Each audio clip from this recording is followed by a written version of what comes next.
Kathy, thank you. As we head into a weekend of nationwide protests, the city of Denver continues to pay out settlements stemming from the George Floyd protests nearly 6 years ago. Most recently, in one case, City Council approved a six-figure settlement. The total paid out in settlement so far exceeds millions of dollars, with potentially millions more still to be paid.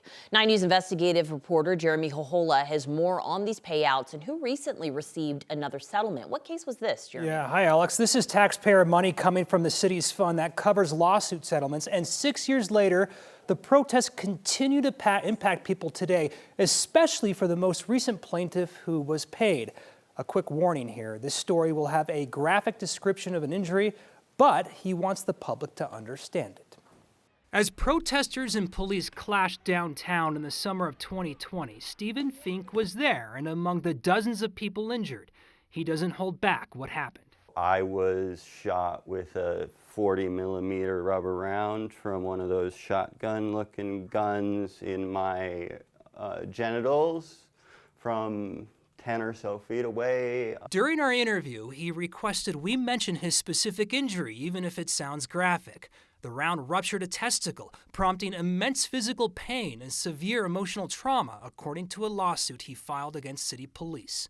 It's been really traumatic. Like, the physical injury was the least of it, even though I spent weeks unable to do absolutely anything but lay on my back in bed. Nearly 6 years later in December, the City Council approved a settlement award for Fink at $325,000.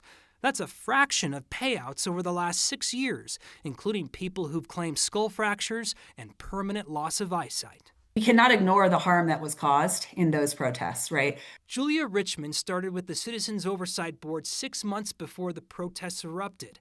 The board calculates the city has paid about $22 million so far to protesters, and another $14 million may be paid, but that depends on a court case currently in appeal. I think it reflects serious errors in leadership, in judgment, in protocols and process. Fink says the incident put him into homelessness years ago, but now he says the settlement is symbolic beyond the money.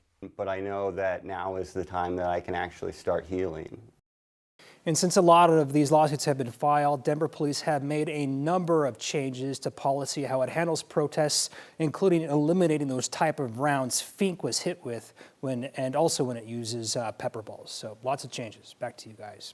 All right, Jeremy, thank you for that update.